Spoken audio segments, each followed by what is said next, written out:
서로 다른데 예수님 가슴에 품에 안겨서 하나님께서 아름답게 보시는, 하나님이 아름답게 받으시는 그런 사람들로, 인생으로, 공동체로 자라가는 것, 그런 하나님의 마음이, 하나님의 뜻이 우리 모두의 삶 가운데 이루어지게 될 줄 믿습니다.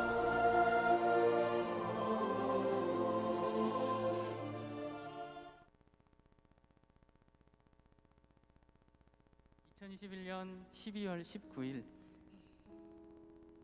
우리 하나님의 은혜를 입어 사부 예배 가운데 초대되신 모든 청년교구 또 대학교구 지체 여러분들, 특별히 지금 이 시간에도 온라인에서 함께 하시는 모든 성도님들, 주님의 이름으로 환영하고 또 축복합니다. 지금 또 세상이 또 많이 소란해지고 있는 중에 있어요. 하지만 우리에게 소망이 있는 것은 하나님께서 우리의 이름을 아시기 때문입니다. 믿으십니까? 하나님께서 우리의 이름을 아시고 하나님께서 우리를 지어주셨습니다. 그 순간 하나님과 우리는 연결되었음을 믿으셨으면 좋겠습니다. 이 시간에 특별히 한 가지 인사를 하고 우리가 함께 공동체로 예배로 나아갔으면 좋겠는데요. 가능하면 모르시는 분들께 이렇게 이야기를 해보도록 하겠습니다. 본인의 이름을 소개하시면 됩니다. 저는 조건식입니다. 한번 인사해 볼까요?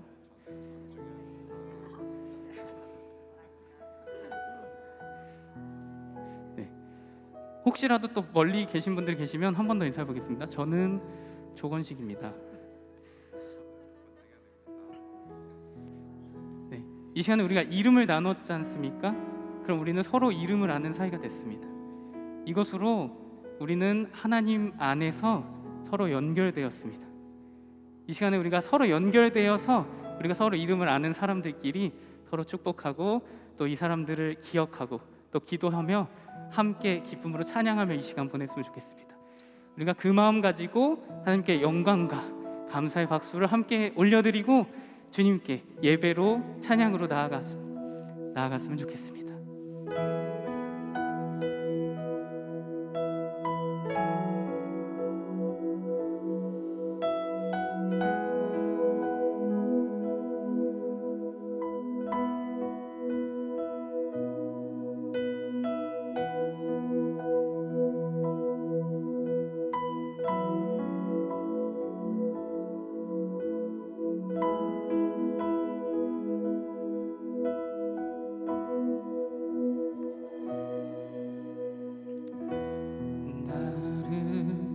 지으신 주님, 내 안에 계셔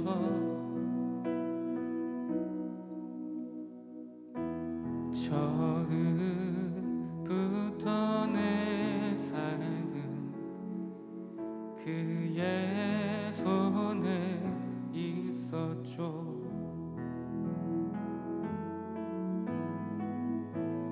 내 이름 아시죠.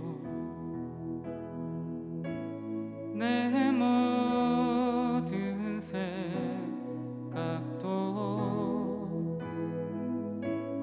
내 흐르는 눈물 그가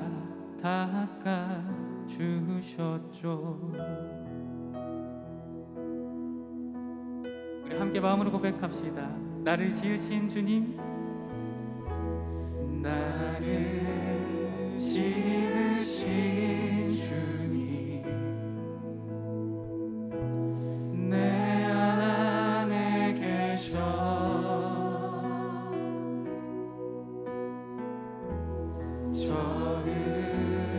처음부터 내 삶은 그의 손에 있었죠.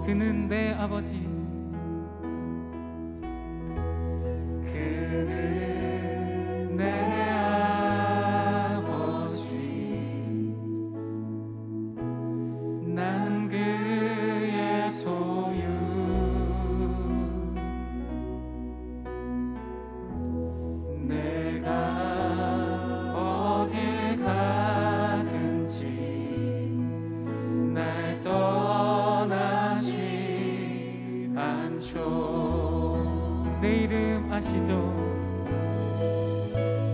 내 이름 아시죠? 내 모든 생각도 아와라 부를 때 그가 들으시죠. 내 이름 아시죠?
주의 날개 아래 거는 것 주의 날개 아래 거하는 것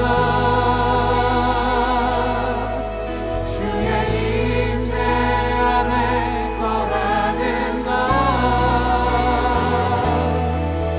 나의 가장 큰 소망 나의 가장 큰 은혜 주와 함께 동행하는 이 주의 날개 아래 주의 날개 아래 거하는 것 주의 임재 아래 거하는 것 나의 가장 큰 소망 나의 가장 큰 은혜 주와 함께 동행하는 주의 날개 아래 거하는 것 주의 날개 아래 거하는 것 주의 임재 안에 거하는 것 나의 가장 큰 소망 나의 가장 큰 은혜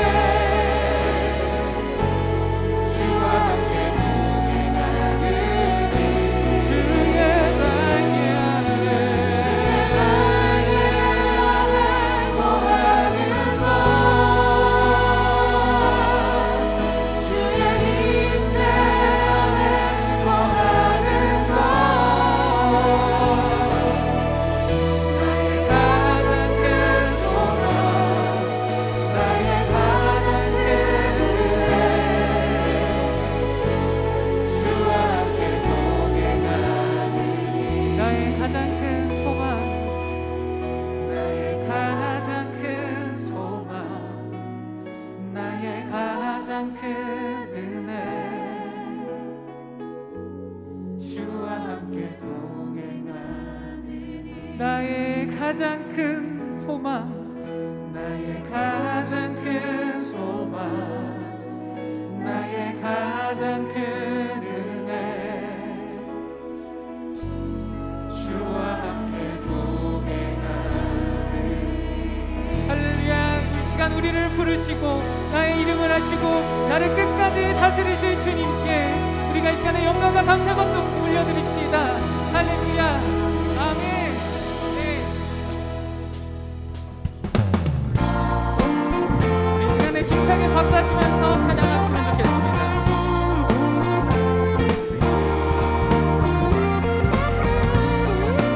우리의 모든 것 되시는 주님께서 이 시간 우리의 소란함 가운데 우리를 다스릴 것입니다.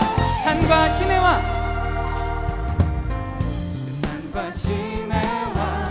붉은 노을과 땅의 모든 것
다시 한번 찬양합니다. 생각을 넘어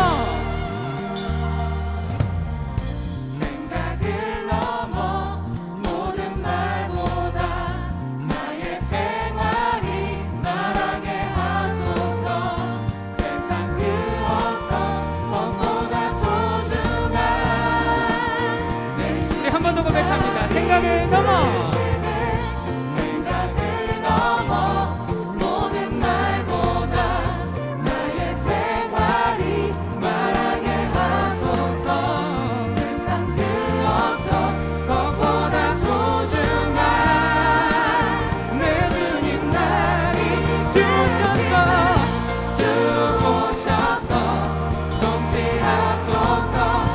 헛된 나의 꿈 얻은 거두사 내 모든 것 가지리니. 오셔서 다스 주셔서 통치하소서. 헛된 나의 꿈 얻은 거두사 내 모든 것 가지리니. 오셔서 우리 박수하시면서 주오셔서 통치하소서 주오셔서 통치하소서. 헛된 나의 꿈 얻은 거두사 내 모든 것 가지리니. 이번에는 서로의 목소리가 들리도록 주오셔서 주오셔서 통치하소서. 헛된 나의 꿈 얻은 거두사 내 모든 것 가지리니. 오셔서 다스 주오셔서 주오셔서 통치하소서.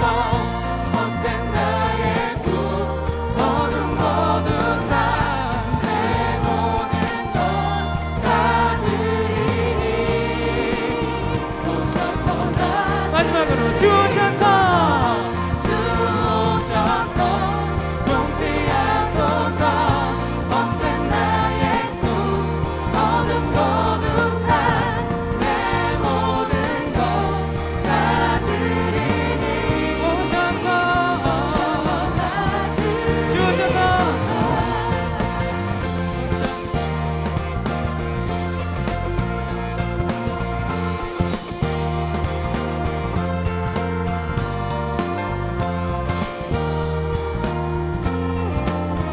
오셔서 다스리소서 오셔서 다스리소서 오셔서 다스리소서.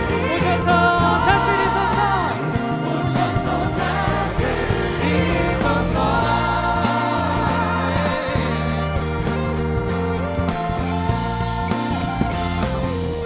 오래된 시간에 오셔서 다스리옵소서. 우리가 주님을 따라가게 하여 주시옵소서. 할렐루야.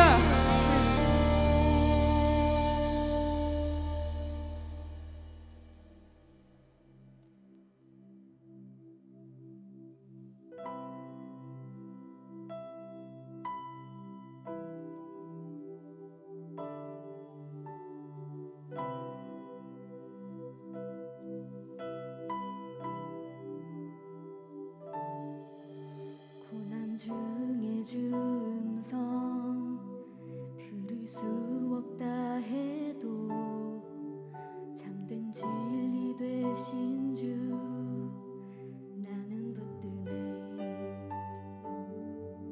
폭풍이 몰려와도 험한 길을 간대도 믿음에 두 손 들고 주 신뢰해. 내게 행하신 그 놀라운 일 생명 주신 주를 기억하네.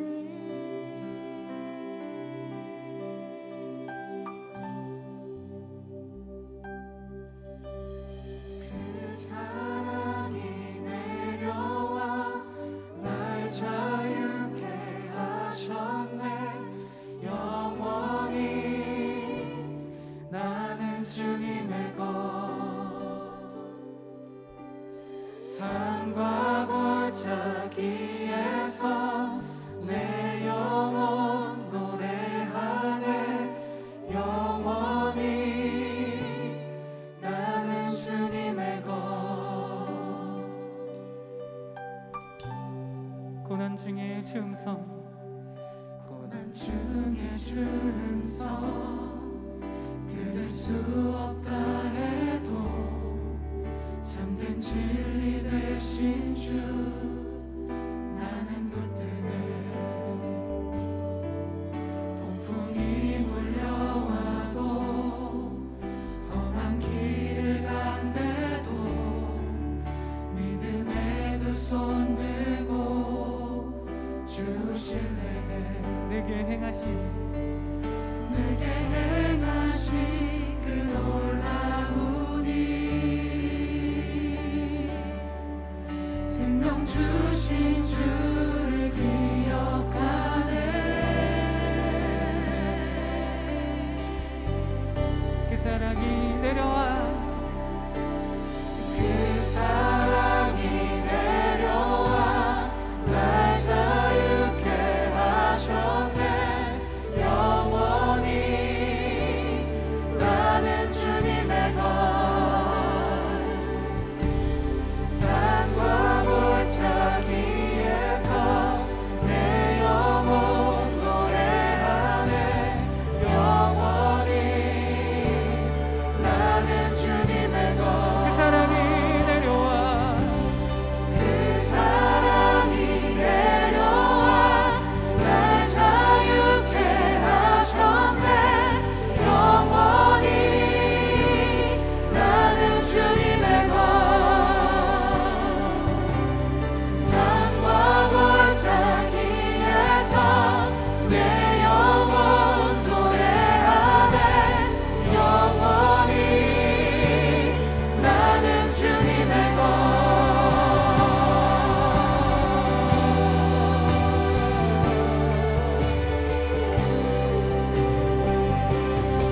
나는 영원히 주님의 것입니다. 우리는 영원히 주님의 것입니다.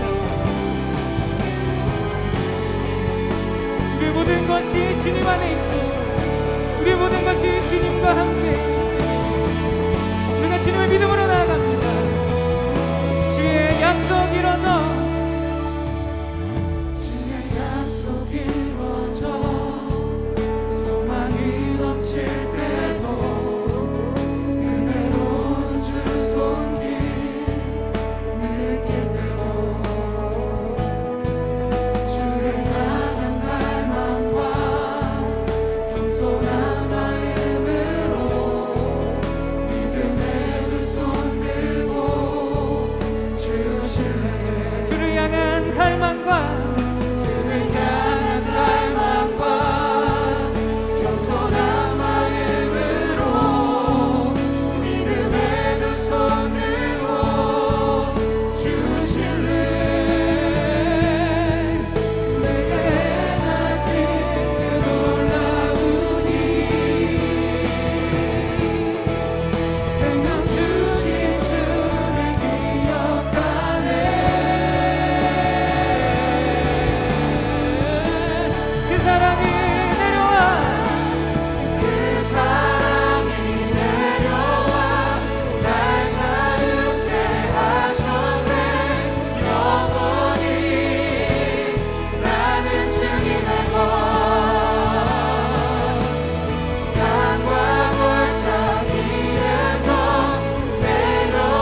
함께하여 주시옵소서. 이 시간에 주님의 이름을 찾고 우리 통성으로 기도하며 나아갑니다. 주 이름 찾습니다. 주여, 이 사랑과 내가 충만하신 주는 여겨보이니까 엄히 주님의 것을 찾게 하여 주시옵소서. 먼저 우리가 주님의 것을 찾는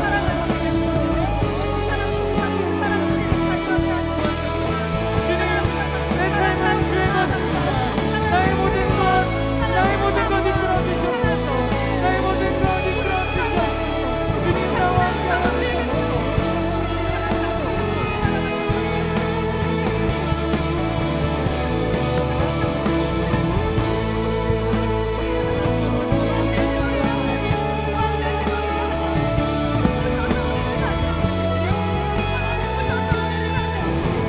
내 마음을 들여 고백합니다.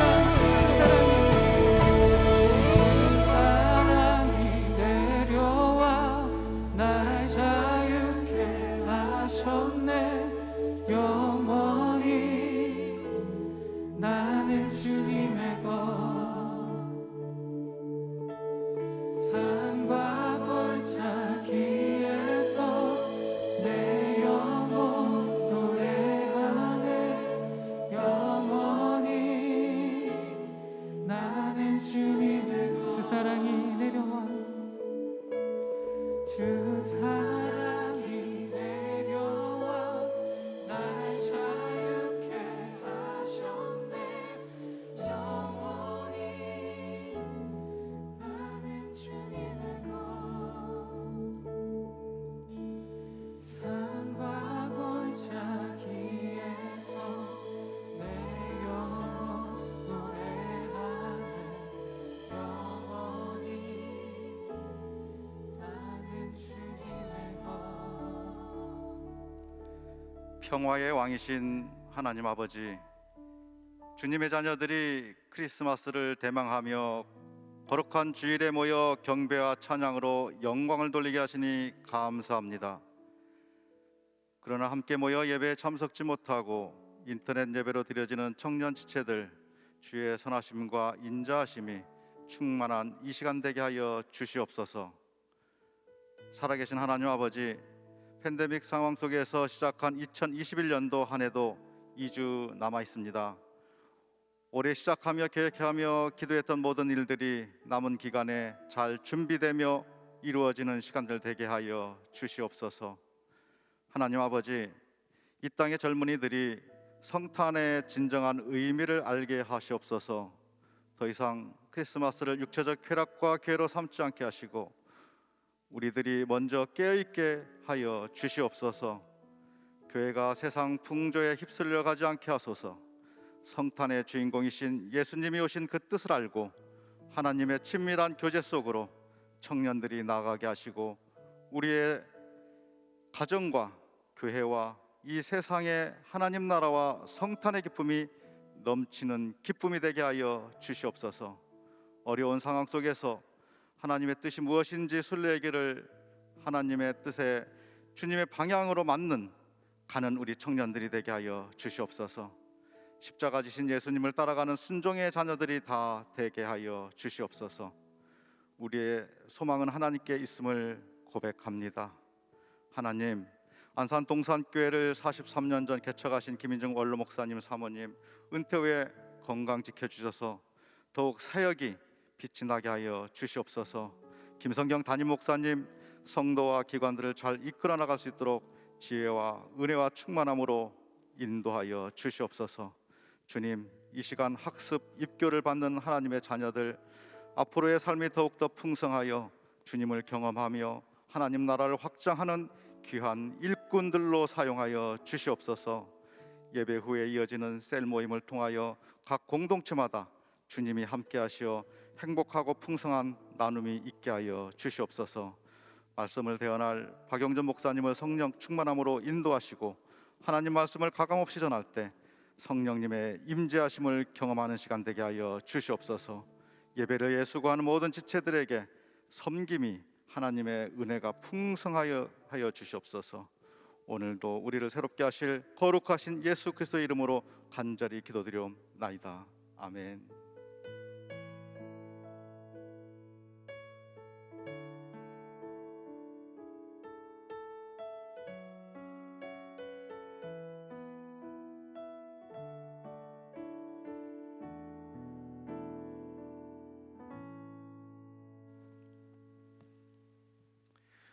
오늘은 세례식이 있는 주일입니다.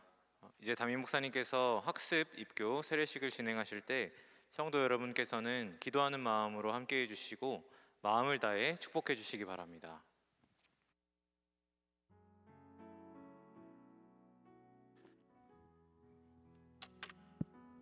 네, 2021년 12월 19일 올해 마지막 학습 세례 입교식을 거행합니다.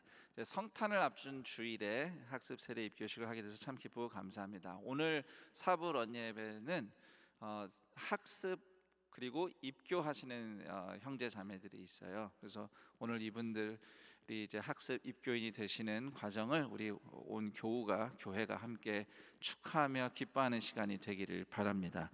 기도하겠습니다. 십자가의 은혜로 구원받은 성도들이 오늘 학습 교인이 되고 또 입교인이 되게 하시니 감사합니다. 신앙 고백을 하는 믿음의 형제 자매들 안에 성령님이 함께 계시는 줄 믿습니다.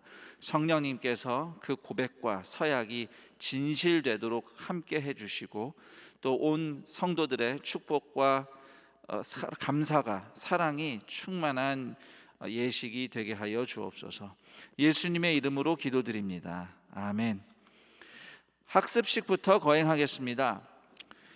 예수님을 영접한 지 최소한 6개월이 지나면 신앙을 공식적으로 고백하기 위해서 교육을 받고 문답을 통과해서 학습 교인이 되는 오늘과 같은 예식을 치르게 됩니다.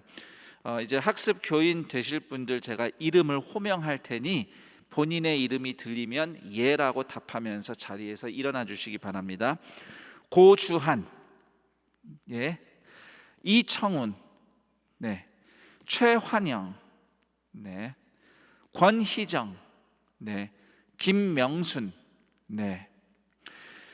학습 문답을 했는데 아직 호명이 안 되신 분이 계십니까? 다 호명됐습니다. 자, 이제 학습 교인이 되는 여러분, 성삼위 하나님과 교회 앞에서 진실한 마음으로 서약을 해 주시기 바랍니다. 오른손을 드시기 바랍니다. 자, 오른손을 드시고 제가 질문을 하나씩 드릴 때마다 예라고 분명히 답해 주시기 바랍니다. 질문하겠습니다. 천지 만물을 창조하시고 그것을 홀로 주장하시는 하나님을 진심으로 믿습니까? 예. 예수님은 우리의 죄를 대속하신 구주이심을 믿습니까? 네. 하나님의 말씀인 성경을 힘써 배우며 그대로 지키기로 힘쓰시겠습니까? 네. 주의를 거룩히 지키며 힘써 기도하기로 작정하십니까? 네. 감사합니다. 손 내리십시오. 기도하겠습니다. 하나님, 사랑하는 형제 자매들이 학습 교인이 되는 서약을 하였습니다. 감사드립니다. 앞으로도 살면서 예수님을 믿는 믿음, 구원의 감격 가운데서 하나님과 동행하며 살아가게 하시고 6개월 후에 꼭 세례를 받으며 예수님께 합쳐진 사람임을 선언하는 복된 인생이 되게 하옵소서. 우리 주 예수 그리스도의 이름으로 기도드립니다. 아멘. 공포하겠습니다.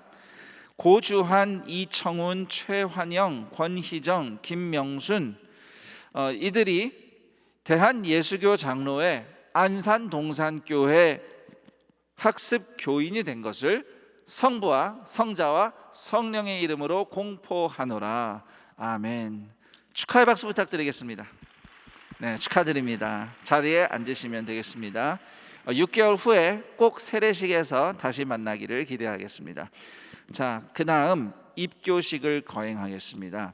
입교는 유아 세례 또는 어린이 세례를 받은 성도가 만 14세 이상이 되면 교육 문답을 통해서 본인이 직접 신앙 고백을 하며 성도의 책임과 특권을 부담하는 예식이 되겠습니다. 입교하는 성도 이름을 제가 부를 때에 예라고 답하면서 자리에서 일어나시기 바랍니다. 임지환. 네. 자, 입교 문답을 했는데 호명이 되지 않은 분이 계십니까? 다 호명이 됐습니다. 자, 우리 입교하는 형제님 오른손을 드시고 우리 하나님과 교회 앞에서 진실되게 서약해 주시기 바랍니다. 제가 드리는 질문마다 예라고 제가 들을 수 있게 정확하게 답해 주시기를 부탁드립니다. 그대는 유아 때에 부모의 신앙 고백과 서약으로 세례를 받았는데 이제는 그 고백과 서약을 자신의 것으로 삼고 성실히 지키기로 맹세합니까? 네.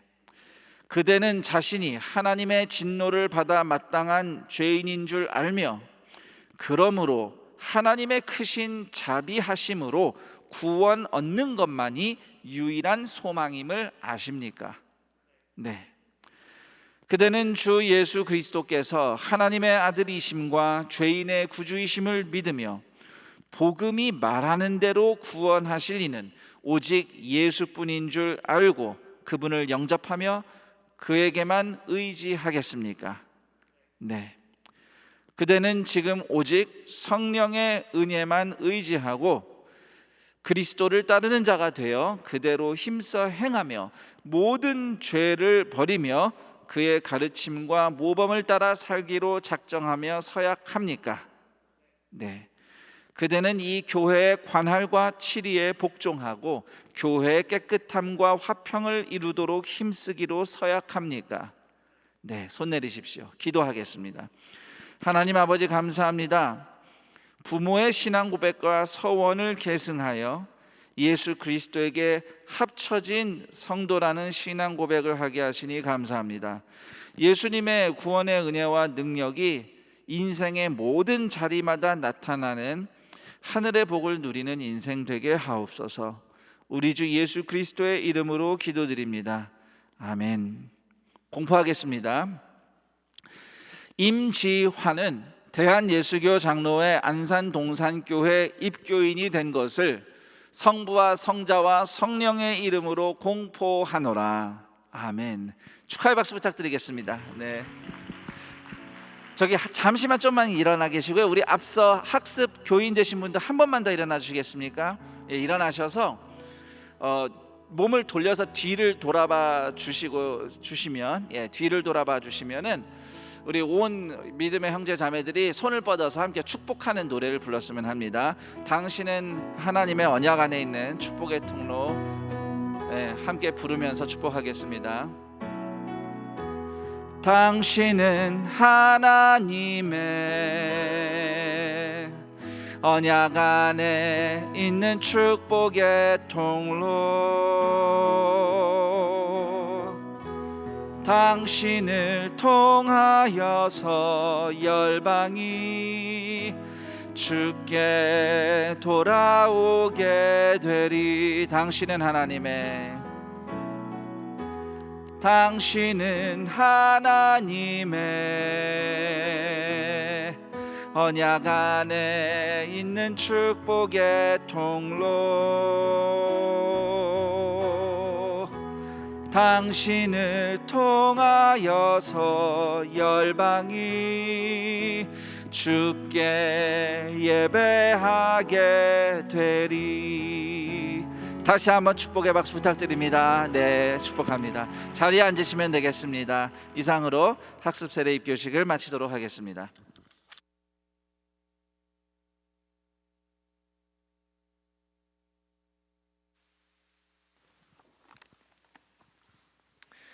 오늘 우리에게 주시는 하나님의 말씀은 욥기 12장 13절에서 25절까지의 말씀입니다. 욥기 12장 13절에서 25절까지의 말씀입니다. 구약성경 773페이지에 있습니다. 찾으신 말씀을 계신 자리에서 한 절씩 교독하시고 마지막 절은 합독하겠습니다.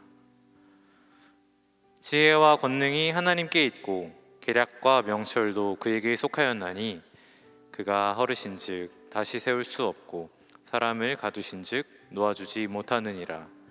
그가 물을 막으신즉 곧 마르고 물을 보내신즉 곧 온 땅을 뒤집나니 능력과 지혜가 그에게 있고 속은 자와 속이는 자가 다 그에게 속하였으므로 모사를 벌거벗겨 끌어가시며 재판장을 어리석은 자가 되게 하시며 왕들이 맨 것을 풀어 그들의 허리를 동이시며 제사장들을 벌거벗겨 끌어가시고 권력이 있는 자들을 넘어뜨리시며 충성된 사람들의 말을 물리치시며 늙은 자들의 판단을 빼앗으시며 귀인들에게 멸시를 쏟으시며 강한 자의 띠를 푸시며 어두운 가운데서 은밀한 것을 드러내시며 죽음의 그늘을 광명한 데로 나오게 하시며 민족들을 커지게도 하시고 다시 멸하기도 하시며 민족들을 널리 퍼지게도 하시고 다시 끌려가게도 하시며 만민의 우두머리들의 총명을 빼앗으시고 그들을 길 없는 거친들에서 방황하게 하시며. 함께 읽겠습니다.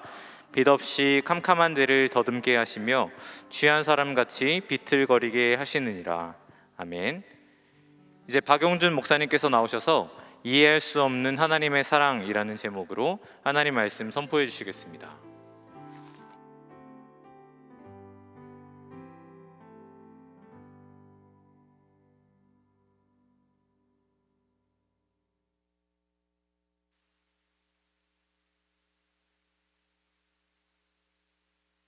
반갑습니다.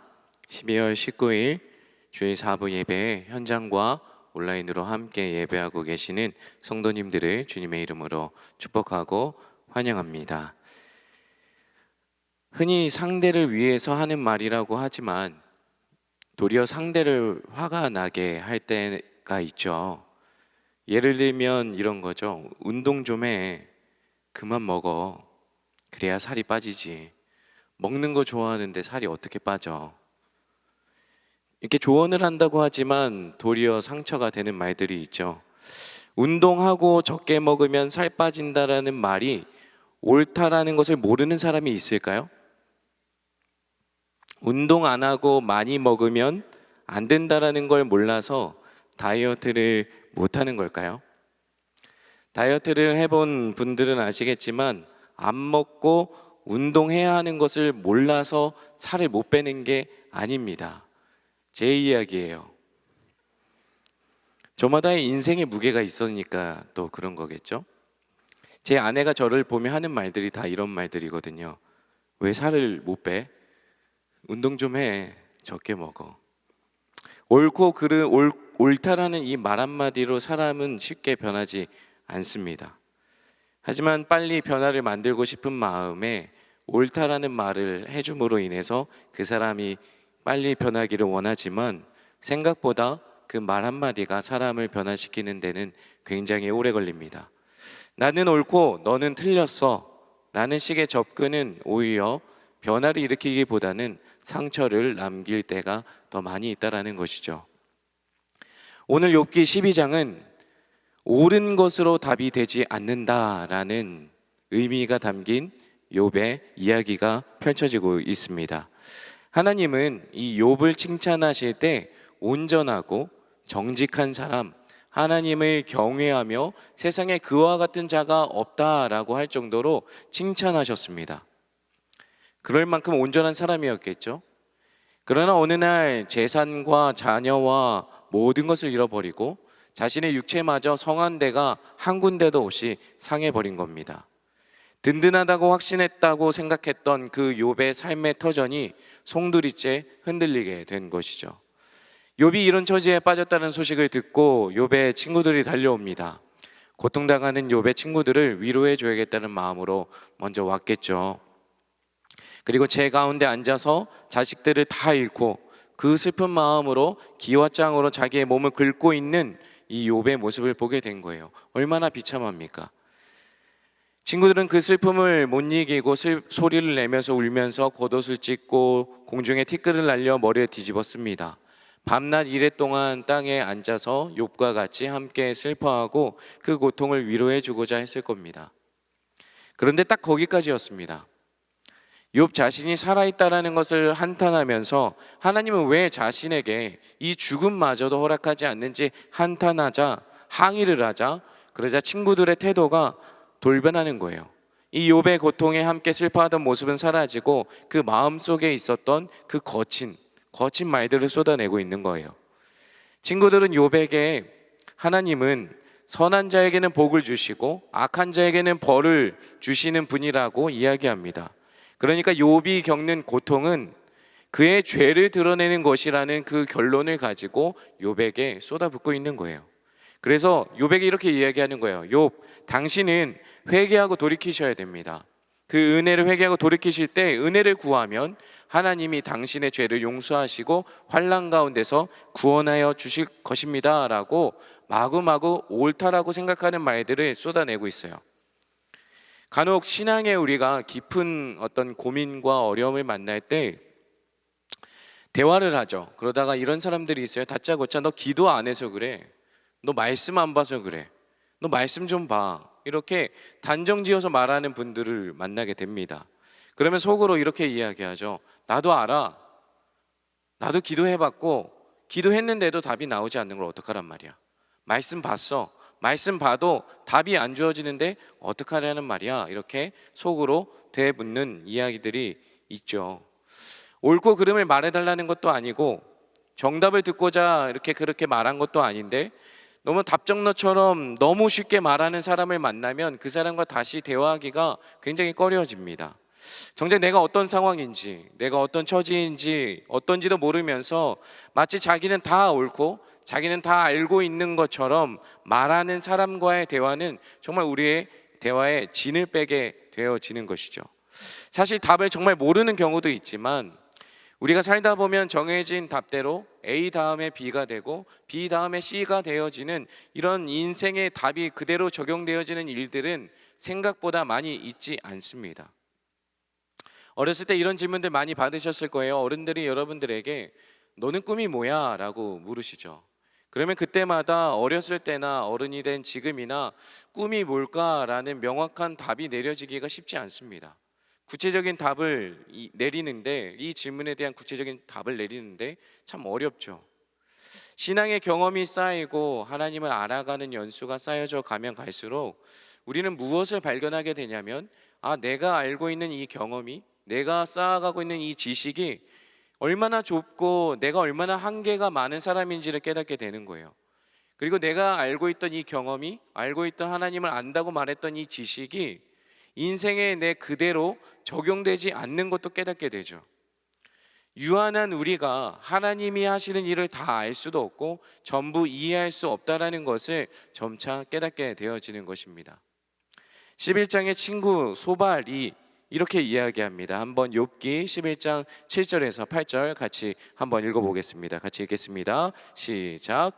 내가 하나님의 오묘함을 어찌 능히 측량하며 전능자를 어찌 능히 완전히 알겠느냐. 하늘보다 높으시니 네가 무엇을 하겠으며 스올보다 깊으시니 네가 어찌 알겠느냐. 아멘. 이에 대한 소발의 이야기에 욥의 대답이 12장 초반부에 나옵니다. 하나님이 하시는 일은 측량할 수 없다라는 이 소발의 말에 욥이 이렇게 이야기하는 거죠. 나도 알아, 나도 너의 말에 동의해. 그러나 내가 지금 그 말에 반발하는 게 아니라 내가 알고 싶은 것은 도대체 하나님이 왜 그러시는지를 알려달라는 말이야 라고 이야기하는 거예요. 12장 5절에 보면 욥이 이렇게 이야기합니다. 5절 한번 같이 읽어보시겠습니까? 5절 한번 읽겠습니다. 시작. 평안한 자의 마음은 재앙을 멸시하나 재앙이 실족하는 자를 기다리는구나. 아멘. 이 말의 의미는 나도 고난이 없고 평안 가운데 있을 때는 왜 저 사람들은 고난을 당하지? 왜 쓸데없이 고난을 당하는 거야? 라고 말을 했었는데 정작 내가 아무 이유 없이 고난을 당하는 자리에 있어 보니까, 고난 속에 있어 보니까 진짜 답이 없더라, 이렇게 이야기하고 있는 거예요. 누구나 하나님에 관해서는 말을 할 수 있습니다. 하나님에 대해서 이야기할 수 있어요. 하지만 하나님을 안다라는 것은 그 깊이와 넓이와 높이만큼을 다 전할 수 없는 거예요. 왜냐하면 하나님은 경험되어지는 분이지 말로 설명되어지는 분이 아니기 때문에 그렇습니다. 딱 이 말을 하고 있는 거죠. 우리가 알고 있고 생각하는 하나님의 이해보다, 하나님은 우리의 이해보다는 훨씬 큰 하나님이다, 그걸 깨달아야 된다, 이렇게 욥은 이야기하고 있는 거예요. 계속해서 욥이 반박합니다. 6절에 보면 강도의 장막이 형통하고 하나님을 진노하게 하는 자들이 평안하더라 라는 말을 합니다. 그러니까 이 말은 뭐냐면 잘못했다고 모두가 벌을 받는 게 아니더라. 모두가 선한 일을 했다고 꼭 좋은 보상이 따르는 건 아니더라 라는 말을 하고 있는 거예요. 친구들이 욥에게 하는 훈계는 인과응보, 이런 같은 이원론적인 사고 속에서 기반해서 이야기를 하고 있는 거죠. 욥이 당한 환난과 고난은 욥의 죄에 대한 하나님의 징계라고 이야기하는 거예요. 너는 잘못이 있으니까 당연히 하나님이 이렇게 벌을 내리시는 거야. 하나님은 선하시니까 너에게 괜히 이런 고난을 허락하실 수 없어, 이렇게 이야기하는 거죠. 하나님은 의인을 벌하시고 악인을 벌하시고 의인은 상 주시는 분이시기 때문에 욥 당신은 죄를 회개하고 돌이켜야 된다. 그러면 환난에서 구원해 주실 거다라고 이야기하는 것이죠. 물론 하나님은 악한 자는 벌하십니다. 선을 행하면 선한 결과를 허락하세요. 죄를 범하면 벌을 하시는 분이에요. 하나님은 분명 악인은 심판하시고 의인을 구원하실 것이라는 약속을 말씀 가운데 허락해 주셨습니다. 그런데 욥이 처한 고통의 현실에서 이 인과응보의 원리가 적용이 안 되더라는 겁니다. 그것으로 설명되지 않는 일들이 이 욥의 현실 가운데 수두룩하다라는 거예요. 그렇게 반박하고 있는 겁니다. 욥기 1장에서 2장을 봐서 아시겠지만 하나님은 욥을 가리켜서 세상에서 가장 순전하고 가장 정직한 자라고 칭찬하셨어요. 욥이 당한 고난과 환난은 욥에 대한 어떤 죄에 대한 징벌이 아니라는 것이죠. 물론 욥 자신이 이야기할 때 죄인이 아니다, 나는 깨끗한 사람이다라고 말한 건 아니었습니다. 단지 자신이 이런 고통에 받을 정도로, 이렇게 심한 벌을 받을 정도의 죄를 지은 게 없기 때문에 괴롭고 억울하고 답답한 거겠죠. 12장의 1절부터 11절까지의 욥의 반박은 이런 거예요. 왜 너희는 하나님은 옳게 말하면 늘 상 주고 틀리게 말하면 늘 벌 주시는 그런 하나님으로만 자꾸 정의를 내리려고 하냐? 왜 자꾸 그렇게 대답하려고만 하냐? 이렇게 이야기하는 거예요. 현실을 봐라. 지금 이 땅의 현실을 꼭 그렇지 않다라는 것을 너희도 한번 보라고 이야기하는 거예요. 악한 자가 형통하고 불의한 자가 행복하게 잘 살더라는 거예요. 선하고 의로운 사람들이 더 고통을 당하는 이 현실을 그렇다면 너희는 어떻게 설명할 수 있겠느냐라고 그들에게 반박하고 있는 거예요. 친구들의 이 이원론적인 사고관을, 이 세계관을 깨뜨리고 있는 거죠.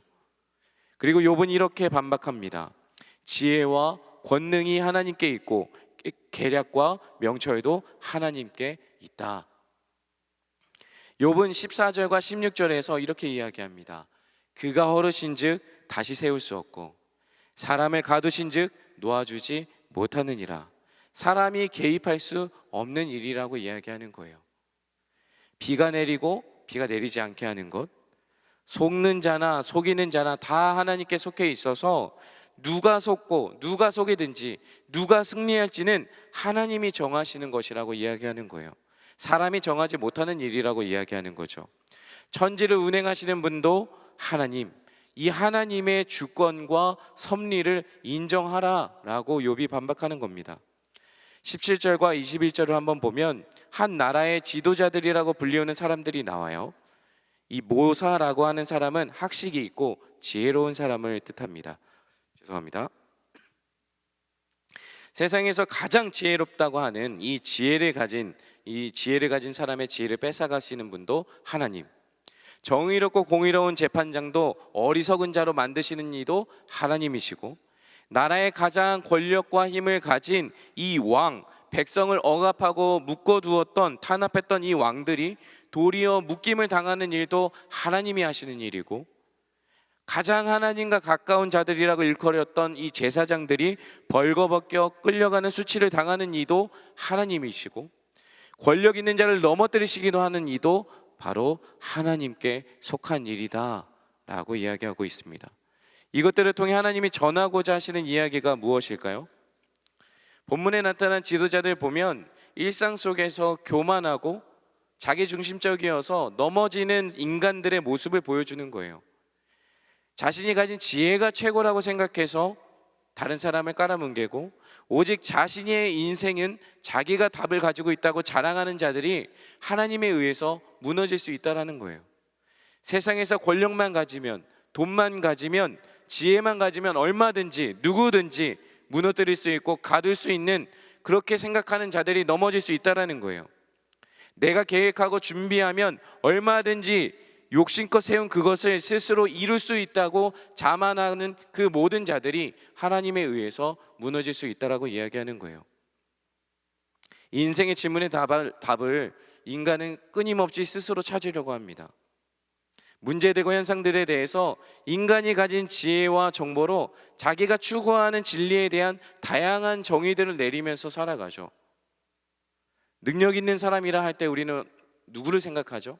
능력 있는 사람이다 할 때 우리는 먼저 누구를 생각하냐면 자신만의 철학이 분명한 사람, 탁월하게 시대를 읽어내는 분석력이 탁월한 사람, 분명한 신념을 가져서 똑부러진 사람, 돈이 있는 사람, 권력을 가진 사람, 힘이 있는 사람을 우리는 능력 있는 사람, 대단한 사람, 탁월한 사람이라고 이야기합니다. 그러나 만약 하나님께 속하지 않은 이 성경의 가치관과 다른 신념으로 세워지면 우리가 살아가는 현실은 어떻게 변하게 될까요? 그 대표적인 게 어떤 사건입니까? 선과 악 위에 서고 싶었던 인간들이 자기 인생의 주인이 되고자 선악과를 따먹은 사건이 여기서 나타나고, 자기의 욕망을 이루고자 바벨탑을 쌓았던 사건이 여기서부터 시작되어지는 일이죠. 제가 한창 코로나가 시작되고 예배가 닫히게 되면서 수많은 전문가들이 단 한 번도 겪지 않은 이 상황에 대해서 답을 내리는 걸 봤어요.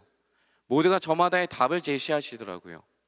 예배란 무엇인지, 공동체가 무엇인지, 교회란 무엇인지, 코로나 시대에 우리는 어떻게 살아야 되는지, 그럴 만한 어떤 대안들을 막 제시하시는 거예요.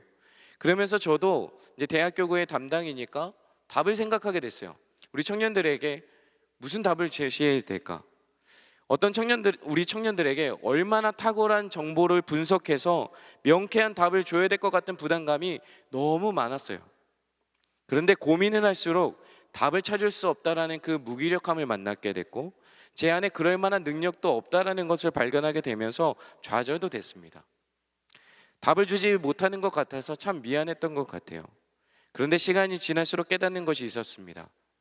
예측할 수 없는 상황에서 인간의 지혜와 경험, 그리고 자기만의 신념, 이 신념 모든 것들이 이 상황과 환경 앞에서 작아질 수밖에 없다는 것을 마주하고 나서 깨닫게 되었죠.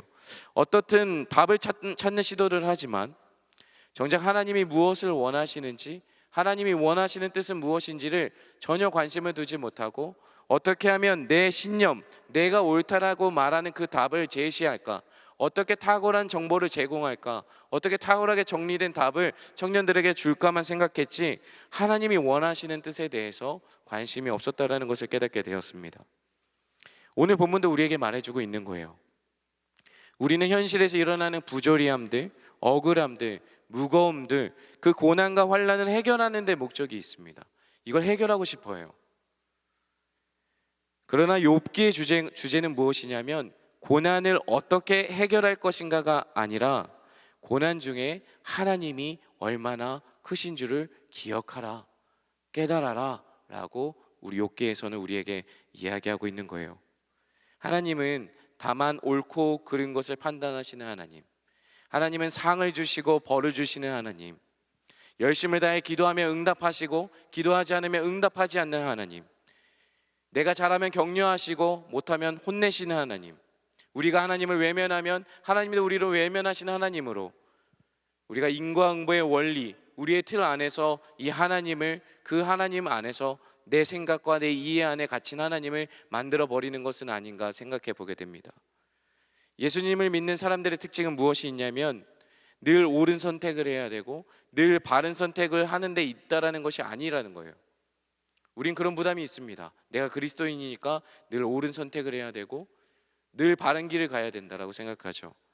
그러나 우리는 이런 믿음이 필요한 거예요. 나의 잘못된 선택에도 불구하고 하나님은 그것을 선으로 바꾸시고 하나님은 우리에게 유익이 될 수 있는 것으로 자신의 뜻으로 바꿀 수 있는 분이라는 것을 신뢰할 수 있어야 돼요. 이게 예수님을 믿는 자들의 특권인 것이에요. 때론 기도하지만 이런 길이 맞는 건가? 내가 기도했지만 잘못된 어떤 결과를 얻을 때도 있잖아요. 그러나 우리가 믿는 것은 내 연약함과 잘못된 선택이 잘못된 것으로 끝나는 게 아니라 우리의 생각과 다르고 우리와 길이 다르신, 우리의 모든 생각보다 높으신 하나님으로부터 우리가 유익을 얻을 수 있다라는 그것을 변하지 않는 신뢰를 가져야 된다라고 욥은 이야기하고 있는 겁니다. 모든 지혜와 권능과 계획과 명철이 하나님의 주권 아래 있다라는 것을 욥은 명확하게 신뢰하고 있는 거예요. 아브라함이 이삭을 바치는 장면을 한번 생각해 볼까요? 여러분, 아브라함 이야기 아시죠? 이삭 바치는 이야기. 하나님이 어느 날 아브라함에게 100살 때 겨우 얻은 이 이삭을 바치라고 말합니다. 우리는 이 이야기의 결말을 아니까 뭐 그런 거지, 내가 알고 있는 이야기네, 뭐 그럴 수도 있는 거 아닌가라고 생각할 수 있지만, 만약 이게 여러분들의 현실로 가져왔다고 한번 상상해 봅시다. 한번 제가 이렇게 바꿔볼게요. 우리가 그토록 원했고 간절히 원했던 직무와 내가 원했던 수준 높은 이상의 연봉과 정말 간절히 원했던 그 회사에 취업을 하게 되었어요. 그래서 기도응답이 된 거죠. 그래서 이제 모든 것을 다 얻은 것 같아서 그 확신을 가지고 내가 맡겨진 자리에서 최선을 다합니다. 정말 목숨을 다해서 그 일에 매진하죠. 그런데 어느 순간 1년이 채 안 돼서 갑자기 벼랑간 그 회사가 부도가 나는 거예요. 모든 게 제로 베이스가 되는 겁니다. 그렇다면 여러분들은 이 과정을 하나님의 뜻이니까 순종해야지 라고 바로 반응하실 수 있겠습니까? 저는 안 되던데요. 여러분들은 되시나요? 아브라함이 이삭을 바친다고 했을 때 자연스러운 반응은 무엇이냐면 이거예요. 하나님이 어떻게 그런 잔인한 일을 하실 수 있지? 아니, 어떻게 하나님은 사람을 제물로 바치라는 그런 가혹한 결정을, 명령을 아브라함에게 하시는 것일까? 이 반응이 정상적인 반응입니다. 그런데 실제로 하나님은 아브라함에게 아들을 바치라고 요구하셨어요. 우리의 상식과 감정과 지성을 총동원해서 암만 하나님을 조금이라도 이해해 보려고 노력해 봐도 상식적으로 이해되지 않는 일들이죠. 그런데 하나님은 이 사건을 통해서 인간이 가진 이해의 한계를 깨뜨리시면서 우리의 한계를 뛰어넘으시는, 우리의 이해와 상식과 감정과 지성 위에 계시는 그 하나님의 일하심을 보여주고 싶으신 거예요. 내가 듣고 내가 경험하는 만큼만, 내가 좋아하고 내가 아는 만큼만 믿고 싶어하는 우리의 그 신앙의 익숙한 틀을 깨기 원하시는 거예요. 그렇게 우리가 이해하고 붙들고 있는 것을 깨뜨리시면서 하나님이 얼마나 크신 분인지를 보여준 사건이 바로 예수님의 십자가 사건인 겁니다. 우리 빌립보서 2장 7절과 8절 말씀 같이 한번 읽어볼까요? 같이 읽겠습니다. 시작. 오히려 자기를 비워 종의 형체를 가지사 사람들과 같이 되셨고 사람의 모양으로 나타나사 자기를 낮추시고 죽기까지 복종하셨으니 곧 십자가에 죽으심이라. 아멘. 죽음은 그냥 끝나는 거예요. 죽음은 그냥 끝입니다. 그러나 주님은 그 죽음으로 무엇을 이루시냐면 빌립보서 2장 10절에서 11절입니다. 우리 함께 큰 목소리로 한번 읽어주시겠습니까? 같이 읽겠습니다. 시작.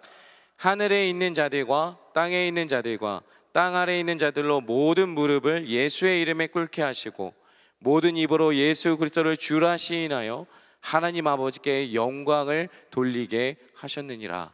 아멘. 죽음이 끝이 아니라는 거예요. 예수님의 죽음을 통해 하나님의 영광에 이르는 길이 있다라고 소개하는 거예요. 예수님은 고난과 십자가의 죽음은 끝이 아니라 부활의 소망이지, 죽음을 이긴 진정한 승리가 무엇인지를 우리에게 알려주신 사건이 바로 이 십자가 사건입니다. 우리의 상식 안에서라면, 우리의 지성 안에서라면 과연 십자가의 사건이 납득되시겠습니까? 우리는 우리의 이해를 깨뜨리시는 그 하나님의 절대적인 주권과 신뢰를 통해, 섭리를 통해서 구원받은 존재들이에요. 우리가 가진 인과응보의 원리대로 한다면 예수님이 십자가에 달리셔야 되는 게 아니라 저와 여러분이 십자가에 매달려서 죽어야 되는 거예요. 그 원리와 이해를 깨뜨리시고 죄 없으신 예수님을 죽게 하셔서 우리를 용서하시고 구원하신 것이죠. 우리의 이해를 뛰어넘으신 하나님이 여기서 나타나는 거예요. 결국 욥은 하나님은 인과응보, 권선징악 이 원리 안에 가둬두지 말라는 거예요. 감히 측량할 수 없는 그 하나님의 크기를 너희 모두는 깨달아야 한다라고 욥기를 통해서 저와 여러분들에게 말씀하고 계신 거예요. 욥기에 나타난 이 욥의 모습은 죽음과 절망으로 향하고 있습니다. 자신이 겪는 고난과 고통을 자기의 이해로는 도무지 담아낼 수가 없는 거예요. 하나님과 하나님의 일하심을 이해할 수 없고 해석할 수 없고 분석할 수 없었습니다. 자신에게 일어난 일이 설명되지 않으니까 차라리 죽고 싶다라는 말을 할 정도였으니까요. 그런데 오늘 본문 24절과 25절 한번 읽어볼까요? 같이 읽겠습니다. 시작. 우두머리들의 총명을 빼앗으시고 그들을 길 없는 거친들에서 방황하게 하시며 빛 없이 캄캄한 데를 더듬게 하시며 취한 사람같이 비틀거리게 하시느니라. 아멘. 우리가 왜 하나님의 크심과 일하심을 보지 못하는지 아십니까? 24절에 길 없는 거친들에서 방황하게 하시며, 그리고 25절에 빛 없이 캄캄한 데를 더듬게 하신다, 비틀거리게 하신다라고 나와 있죠. 우리에게 이 없음, 우리에게 이 결핍이 우리에게 고통으로 찾아온다라는 거예요. 우리를 무너뜨린다라는 거예요. 우리의 믿음이 흔들리는 이유 중 하나는 이 결핍 때문에, 이 없음 때문에 찾아오는 이 의심으로 이어지는 두려움 때문에 고통으로 임하게 된다라는 거죠. 눈에 보이는 길이 없다고 느낄 때, 빛이 없어서 어둠에 놓일 때 우리는 이런 결핍 안에서 두려움을 느껴요. 눈에 보이는 것이 없을 때 하나님의 존재를 의심하고 두려움에 빠지게 돼요. 그렇게 더듬어 갈 수밖에 없고 비틀거리면서 걸어갈 수 없는 현실을 보게 될 때 우리는 하나님을 향한 불신과 원망이 생기는 거예요. 그러나 욥이 우리에게 보여주는 신앙의 모습은 절망 속에서도 끊임없이 욥은 하나님을 찾고 있다라는 거예요. 그게 우리와 차이점이라는 거죠. 친구들이 묻고 있는 것은 원리와 법칙과 명분인데, 이 욥은 하나님을 찾고 하나님을 구하고 하나님께 질문하고 있다라는 거죠. 어떤 옳고 그름의 가치보다, 인과응보의 어떤 원리보다 자신의 인생의 참된 주인이 하나님이시고 이 모든 일은 그분의 주권과 섭리 안에 있다라는 것을 욥은 신뢰하고 있는 거예요.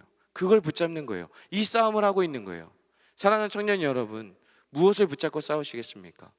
내 원리와 내 명분과 내 기준과 내 경험으로 싸우시겠습니까? 아니면 이 욥과 같이 끊임없이 하나님을 찾고 끊임없이 하나님께 질문하고 끊임없이 하나님을 붙드는 싸움을 하시겠습니까? 욥의 신앙에서 기억해야 되는 것은 우리는 하나님의 절대 주권에 속한 자들이라는 거예요. 저와 여러분은 하나님의 절대 주권에 속한 자들이라는 것이죠. 세상에는 우리가 납득하기 어려운 수많은 일들이 일어납니다. 하루도 끊이지 않고 일어나는 사건들, 사고들만 봐도 말로 설명되지 않고 상식적으로 이해되지 않고 감정적으로도 받아들이기 어려운 일들이, 넘어서는 일들이 우리 안에 너무나 많이 있다는 겁니다. 우리 개인의 삶만 봐도 이 처한 고난과 아픔의 문제는 단순히 인과응보와 같은 원리로, 규칙으로, 방법으로 내려지지 않는다라는 거예요. 갑작스럽게 찾아온 질병, 해결되지 않는 가정의 문제, 불안전한 미래들은 우리를 이 불확실함에 가둬두는 거예요. 이사야 55장 8절과 9절 말씀입니다. 같이 한번 읽겠습니다. 시작.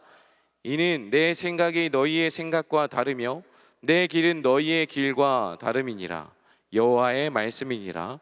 이는 하늘이 땅보다 높음 같이 내 길은 너희의 길보다 높으며 내 생각은 너희의 생각보다 높음이니라.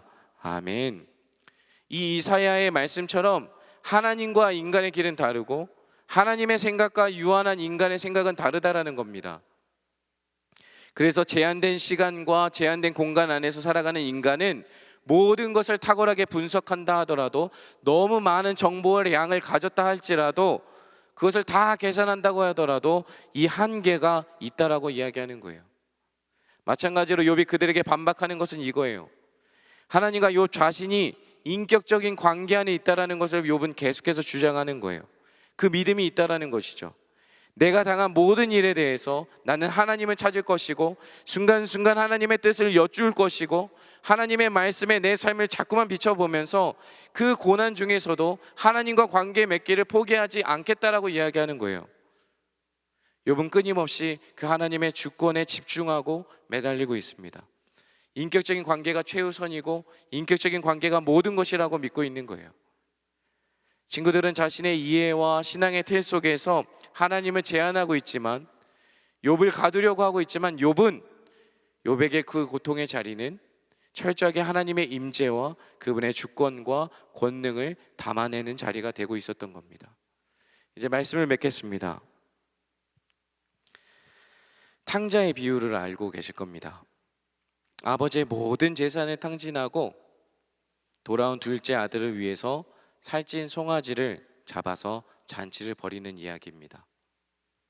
그런데 이때 첫째 아들이 집 나간 동생이 돌아왔을 때 아버지가 살찐 송아지를 잡는 일에 대해서 분노하죠. 항의해요. 큰아들이 불만에 쌓여서 아버지에게 이렇게 얘기합니다. 아버지, 나는 아버지랑 여러 해 동안 아버지 곁에 있었고 아버지의 명령을 한 번도 어긴 적도 없고 아버지 곁에서 늘 같이 있었는데 내게는 염소 새끼 한 마리도 주지 않았으면서 왜 전 재산을 탕진하고 방탕하게 살다가 돌아온 저 둘째 자식을 왜 저 자에게, 왜 저 동생에게, 동생 같지도 않은 인간에게 왜 이렇게 살찐 송아지를 잡아서 왜 잔치를 여시는 거예요? 너무 불공정하지 않습니까? 저는 뭐가 됩니까? 그럼 저는 뭐가 되는 거예요, 아빠? 이렇게 이야기하는 거예요. 너무 부당해요. 너무 억울해요. 그럼 제가 살아온 인생은 도대체 뭐가 되는 겁니까? 라고 아버지에게 항변하는 거예요. 큰 아들 입장에서 생각해 보면, 여러분들도 큰 아들이 되었다 생각해 보면 이 항변은 틀린 게 하나도 없어요. 맞는 말이에요. 한 번도 아버지 곁에서 떠난 적도 없고 아버지의 명령을 어긴 적도 없어요. 정말 열심히 살았어요. 동생이 방황하더라도 첫째 아들만큼은 그 가정을 지키고 싶었고 아버지를 지키고 싶어서 아버지 곁에서 머물렀던 사람이 바로 첫째 아들이었어요. 그런데 아버지가 아들을 안 봐요.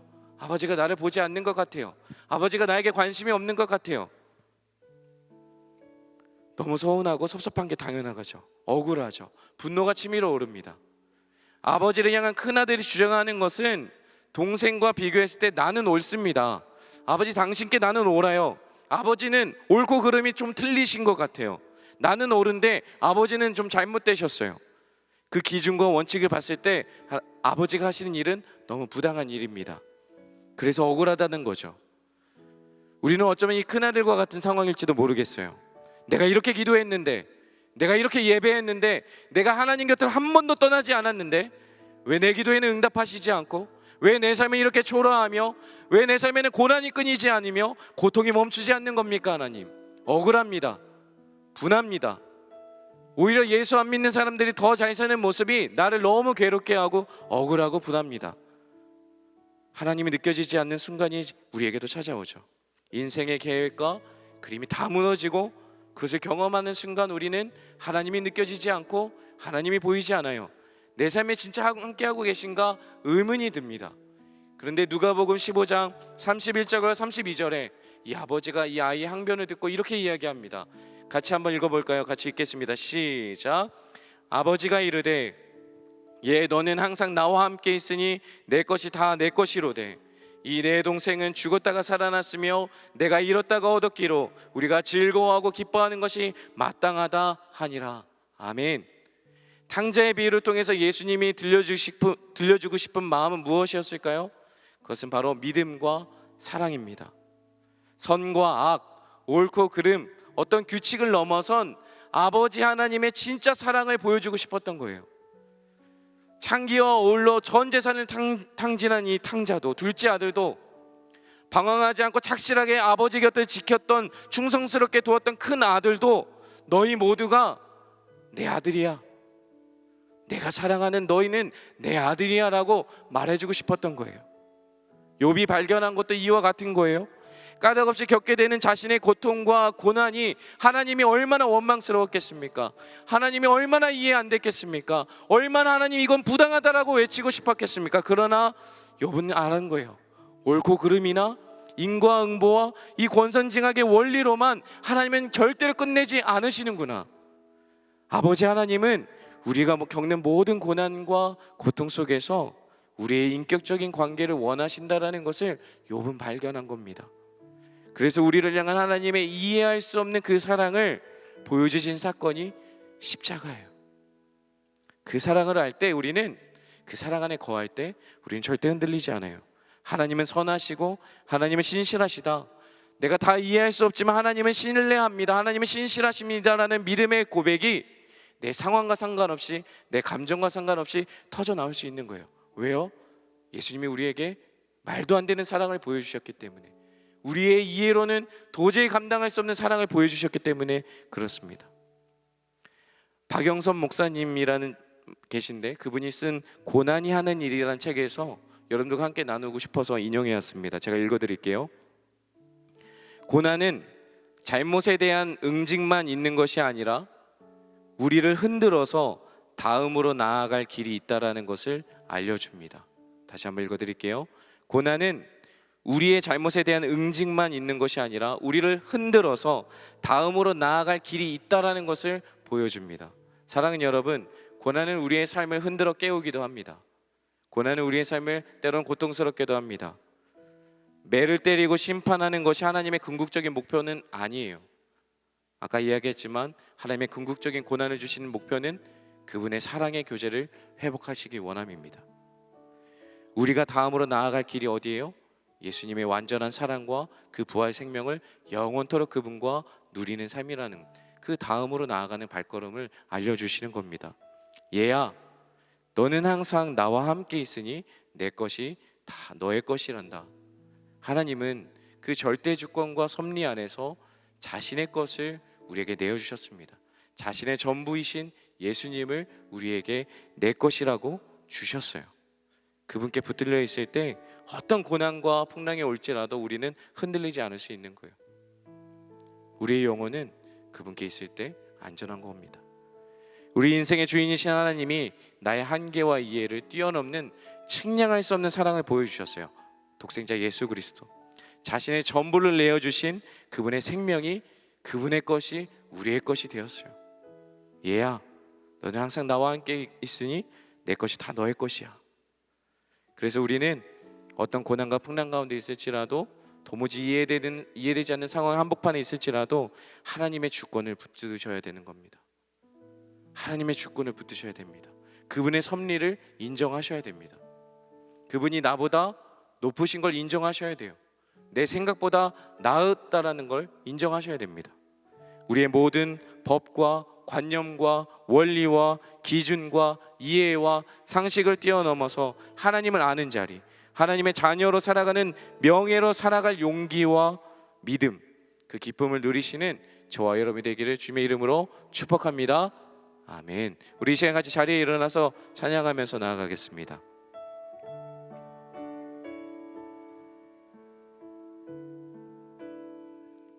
우리 자리에 일어나셔서요, 우리 함께 아까 불렀던 마지막 우리 주의 사랑이 내려와 그 찬양 부를 때 제가 올라오기 전에 그 찬양을 복도에서 듣다가, 원래 다른 기도의 곡이 있었는데 이 곡이 여러분들과 함께 부르면 참 마음에 하나님이 주시는 마음이 다르겠다라는 생각이 들었습니다. 주 사랑이 내려와, 우리 함께 찬양하고 나가시죠.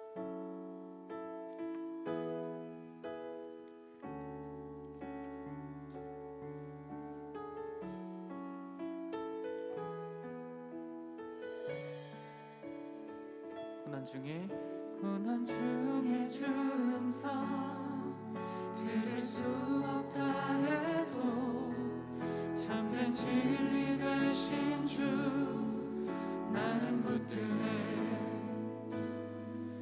폭풍이 몰려와도 험한 길을 간대도 믿음의 두 손 들고 주실래.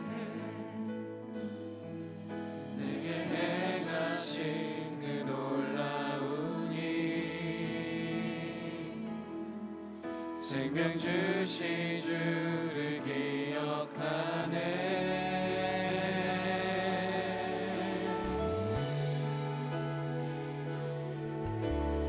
그 사랑이 내려와 날 자유케 하셨네. 영원히 나는 주님의 것.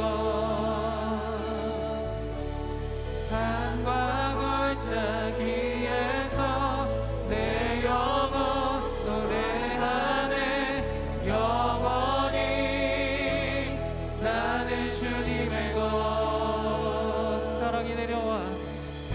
사랑이 내려와 날 자유케 하셨네. 영원히 나는 주님의 것. 산과 골짜기에서 내 영혼 노래하네. 영원히 나는 주님의 것. 그 사랑이 내려와 날 자유케 하셨네. 영원히 나는 주님의 것. 산과 골짜기에서 내 영혼 노래하네. 영원히 나는 주님의 것. 그 사랑이 내려와 날 자유케 하셨네. 영원히 나는 주님의 것. 산과 골짜기에서 내 영혼 노래하네. 영원히 나는 주님의 것. 사랑하는 여러분, 우리가 이 시간 같이 기도하기 원합니다. 우리는 머리로는 아는데 가슴이 잘 반응하지 않고, 가슴이 반응하지 않으니까 우리의 손과 발이 움직여지지 않는 것 같아요. 머리로는 하나님이 계시다라는 걸 알지만 가슴으로 와닿지 않으면 머리에서 이해된 만큼만 알려고 하고, 내가 알 수 있는 만큼만 믿으려고 하고, 내가 경험한 만큼만 예수님을 신뢰하고 싶어 하는 게 우리인 것 같아요. 내가 그만큼만 신뢰하고 나머지는 내 힘으로 해보려고 하고, 내가 가진 정보를 가지려고 하고, 내가 가진 능력으로 해보려고 하는 시도들이 얼마나 많은지 몰라요. 그러나 하나님은 우리에게 오늘 말씀을 통해서 요구하십니다. 내 생각과 이해의 틀을 깨트리라고 말씀하세요. 우리의 이해와 한계를 뛰어넘는 하나님을 신뢰하라고 말씀하세요. 그 하나님은 어떤 하나님이냐면 우리의 인생을 책임지시고 우리의 인생을 주관하시는 하나님의 주권 안에 있다라는 것을 기억하라는 말씀입니다. 우리 이 시간 같이 기도할 때 이렇게 기도할까요? 하나님, 내 인생이 주님의 것입니다. 하나님, 내 인생이 주님의 것입니다. 내 모든 결정과 내 모든 선택과 내 모든 삶이 하나님의 주권 안에 있음을 신뢰합니다. 우리 이 시간 믿음의 고백을 드리면서 같이 기도하며 나가겠습니다. 같이 기도합니다. 주여, 하나님 그렇습니다. 하나님 그렇습니다. 하나님 우리 이 시간에 기도하며 나갑니다. 하나님, 우리가 하나님의 주권 안에 있습니다. 우리가 하나님의 섭리 안에 있습니다. 하나님, 우리가 하나님의 주권 안에 있고, 하나님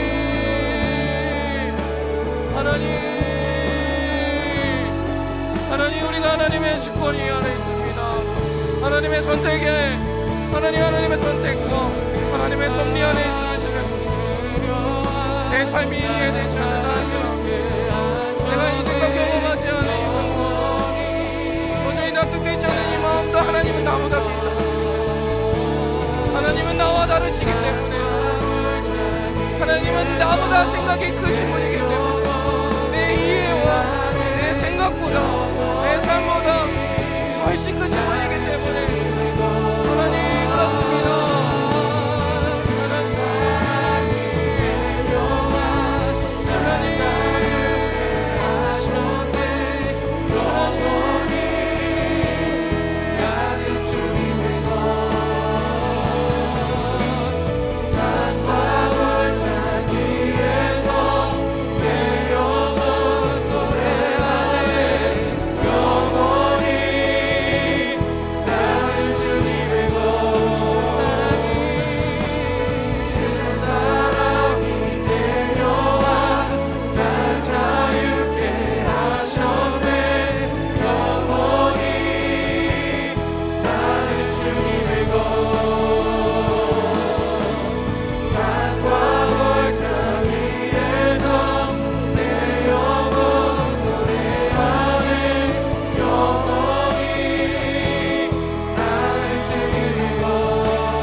사랑하는 여러분, 우리 이 시간에 첫째 아들의 마음을 가지고 한번 기도해 볼까요? 우리 마음이 그와 같지 않습니까?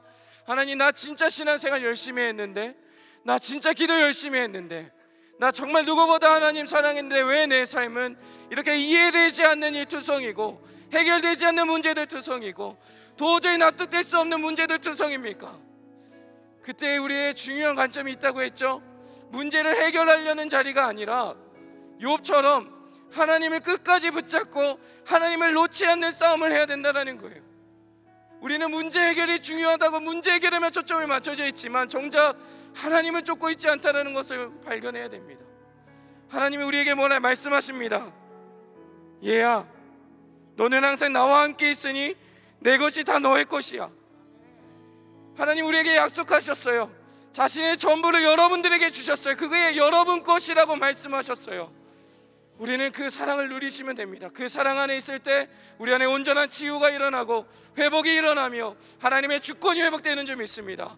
우리 이 시간에 다시 한번 기도할 때, 하나님, 내가 당신의 사랑 안에 거하며 당신과 영원한 친밀한 교제 안으로 들어가기 원합니다. 하나님, 이 고난 중에서도 하나님을 붙잡는 씨름을 하겠습니다. 하나님의 주권 아래 엎드리겠습니다. 우리 이제 같이 기도하며 나가겠습니다. 같이 기도합니다. 주여, 하나님 그렇습니다. 주님 그렇습니다.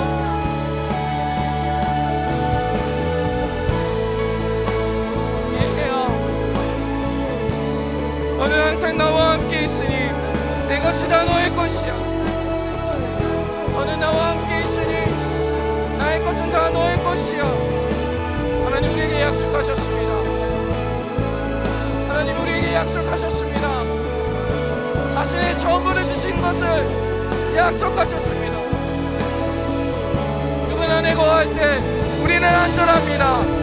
그분 안에 거할 때 우리는 치유됩니다. 어떠한 고난이 오더라도, 어떠한 어려움이 찾아온다 하더라도 당신은 진짜로 사랑하길 원합니다.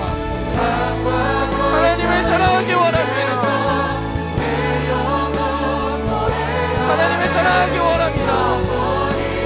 하나님을 사랑하기 원합니다. 주님, 주여.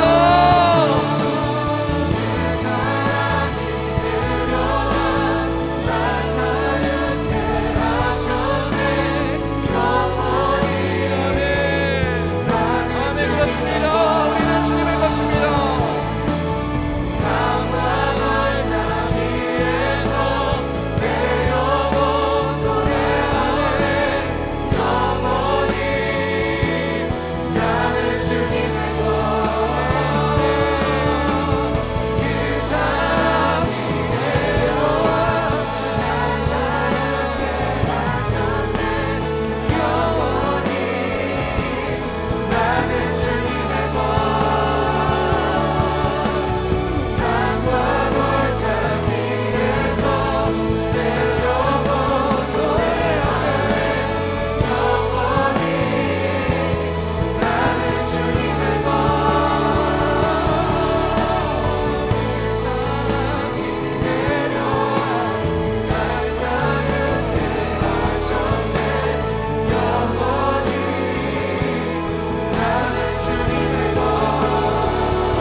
하나님, 이 고난 앞에 섰을 때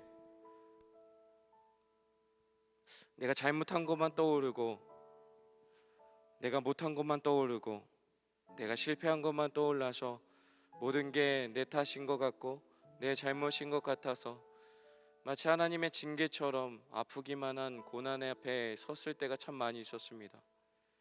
하나님, 그러나 하나님 오늘 욥의 말씀을 통해서 그 고난이 우리를 아프게 하고 넘어뜨리려는 목적이 아니라 당신의 사랑을 더욱더 깊이 알게 하시려고, 당신의 사랑 안에 우리를 가두어 두시려고, 우리가 당신의 사랑 안에 속한 자라는 것을, 당신의 주권 아래 속해 있다라는 것을 분명히 알게 하시기 위해 우리를 깨어 흔들어서 다음으로 함께 나아가자라고 말씀하시는 그 하나님의 손길임을 우리가 다시 한번 믿음의 눈으로 바라보기 원합니다. 때론 이해되지 않고 납득되지 않는다 할지라도 하나님의 생각은 나의 생각과 다르고 하나님의 길은 나의 길과 다르며 하나님의 길은 높기 때문에, 하나님은 전능하시기 때문에, 하나님은 선하시고 신실하시기 때문에 내가 내 스스로 답을 찾는 노력을 멈추고 내 인생의 답이신 예수님을 따라가며 그 예수님을 닮아가는 싸움을 멈추지 않기로 결단하오니 주여 우리 가운데 용기를 주시고 담대함을 주시고 말씀 앞에, 하나님의 임재 앞에 하나님의 놀라우신 은혜를 담아내는 그 축복의 자리가 우리가 지금 처한 현실의 자리가 될 수 있도록, 하나님의 나라가 임하는 자리가 될 수 있도록 주님께서 권능으로 함께하여 주시옵소서. 감사합니다. 살아계시고 역사하시는 살아계신 예수 그리스도의 이름으로 기도드립니다. 아멘.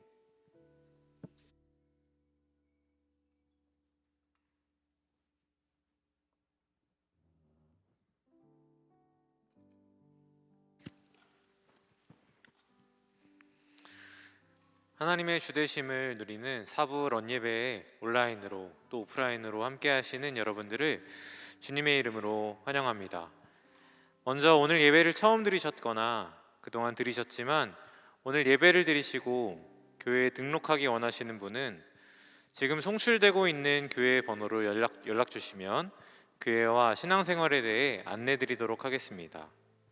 우리 교회에 처음 오신 이분들을 향해 축복의 박수 한번 보내드릴까요? 진심으로 환영합니다. 교회 소식 알려드립니다. 교회 소식은 주보와 교회 홈페이지를 참고해 주시기 바랍니다. 세례식 안내입니다. 세례식이 오늘 본당 1부, 2부, 3부, 4부 예배에서 진행되었습니다. 다음으로 지역장 및 셀리더 임명 안내입니다. 2022년 지역장 및 셀리더 임명식이 12월 26일 다음 주일 본당 1부, 2부, 3부, 4부 예배 시 진행됩니다. 다음으로 은퇴감사 예배 안내입니다. 은퇴감사 예배가 12월 26일 다음 주일 본당 3부 예배 시 드려집니다. 연말당회 안내입니다. 연말당회가 오늘 오후 2시에 네오비전 센터 3층 에덴홀에서 진행됩니다. 예산 공동의회 안내입니다. 예산 공동의회가 오늘 3부 예배 후 본당 1층 큰수풀에서 진행되었습니다. 다음으로 성탄 전야 예배 안내입니다. 이번 성탄 전야 예배는 성도님들의 사연을 나누고 특별한 공연이 진행되는 보이는 라디오로 진행됩니다. 12월 24일 금요일 오후 8시부터 온라인 생중계로 드려집니다. 성탄절 모두 예배 살아있다 사랑 있다 안내입니다. 모두 예배는 예수님께서 이 땅에 오심을 모든 성도가 함께 모여 기쁨을 나누고 하나님을 예배하는 시간입니다. 이번 모두 예배는 12월 25일 성탄절 당일 오전 11시 30분에 인터넷 생중계로 드려집니다. 성탄절 드라이브스루 안내입니다. 이번 성탄절을 맞아 안산에 있는 이웃들과 선교지의 사랑을 잇기 위하여 12월 21일과 22일 이번 주 화요일과 수요일 양일간 성탄절 드라이브스루를 진행합니다. 품목은 생필품, 문구류, 간편조리식품, 과자류이며 모아주신 사랑은 안산 소재 기관과 각 선교지에 이어질 예정입니다. 하나님의 사랑을 이웃들과 나누는 귀한 사역에 성도 여러분의 적극적인 동역을 부탁드립니다. 안산 동산고등학교 성면 제거 공사에 따른 협조 요청입니다. 성면 제거 공사로 12월 31일부터 2022년 2월 28일까지 안산 동산고등학교 본관동 출입이 금지되며 학교 운동장에는 주차가 가능합니다. 큰숲 분립개척을 위한 후원 헌금 안내입니다. 안산동산교회 16번째 큰숲 형제교회인 우리동산교회를 위한 개척 후원 헌금을 부탁드립니다. 헌금을 내실 때 바코드를 부착하여 내주시고 안산동산교회 계좌로 헌금하시는 성도께서는 교적번호 뒤에 우리라고 표기해 주시기 바랍니다. 하나님 나라 확장을 소망하는 성도님들의 적극적인 동역을 부탁드립니다. 다음으로 코로나19 예방을 위한 안산동산교회 공지사항입니다. 아래 사항은 12월 19일부터 2022년 1월 2일까지에 하나며 상황에 따라 변동될 수 있습니다. 주일 1부, 2부, 3부, 4부, 5부 예배는 본당과 학교 예배당에서 현장 예배 299명 제한하여 드려지며 인터넷 생중계 동시 진행됩니다. 주일 예배와 수요 연합 기도회는 인원 제한으로 홈페이지에 신청하신 분만 현장 예배에 참석 가능합니다. 월요 중보 기도회, 수요 연합 기도회, 목요 영상 집회는 12월 20일부터 현장 예배 신청자 299명으로 제한하여 드리며 인터넷 중계로 동시 진행됩니다. 또한 교회학교 청소년부, 통일선교, 영어 예배는 12월 19일부터 현장 예배 30% 인원과 인터넷 생중계로 동시 진행됩니다. 현장 예배 온라인 신청은 매주 화요일 오후 2시부터 선착순으로 받습니다. 추후 변동 사항은 교회 홈페이지와 주보를 참고해 주시기 바랍니다. 본당 큰스풀 기도처는 화요일 오전 10시에서 오후 10시까지, 금요일 오전 10시에서 오후 5시까지 운영됩니다. 교회 다른 예배와 기타 사항은 공지사항을 참고해 주시기 바랍니다. 네, 마지막으로 다음 주 저희 대학부 30기들의 이제 마지막 졸업 예배가 있습니다. 졸업한다고 해서 올레이션 소울을 떠나는 건 아니지만 바로 청년부로 이제 2022년부터 청년부에서 함께 올레이션 소울에서 예배를 드리게 되는데요. 안타깝게도 299명 제한하여 드리는 예배에 모두가 참여할 수는 없지만 그럼에도 우리 30기 우리 형제 자매들, 또 대학부는 이렇게 가장 큰 형, 오빠, 아니면 언니, 누나, 이제 청년부는 이제 들어오는 막내들을 위해서 우리 함께 다음 주에는 30기들을 축복하는 마음으로 함께 예배하고, 예배 이후에 졸업 관련 축하 행사가 있을 예정이니 다들 30기 우리 형제 자매들을 축하하는 마음으로 함께 해주시면 감사하겠습니다. 이제 마지막으로 다 같이 자리에서 일어나셔서 은혜 베풀어 주신 하나님께 찬양으로 영광 돌리도록 하겠습니다.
주님 가르쳐 주신 기도로 우리의 믿음을 선포합니다.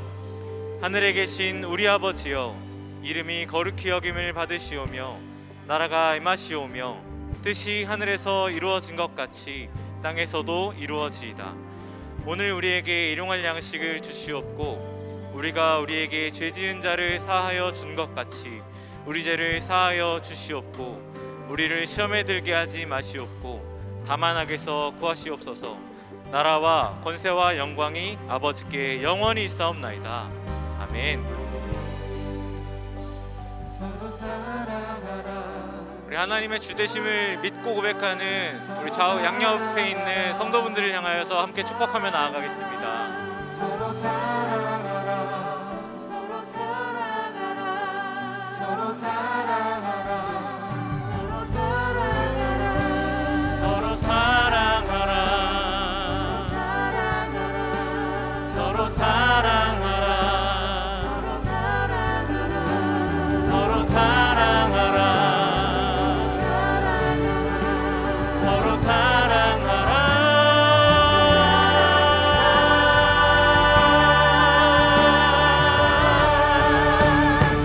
예수 그리스도 안으로 들어가서 그분과 함께 사는 삶, 내가 너희를 사랑한 것 같이 너희도 서로 사랑하라. 예수 그리스도 안으로 들어가서 영원히 함께 사는 삶, 우리에게 허락된 참생도 하늘 아버지의 보이노니야.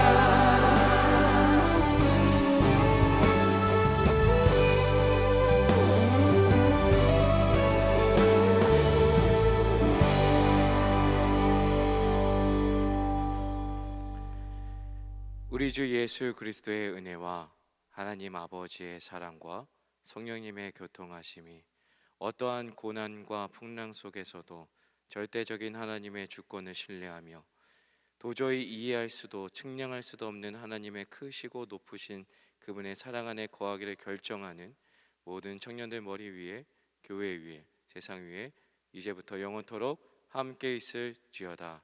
아멘.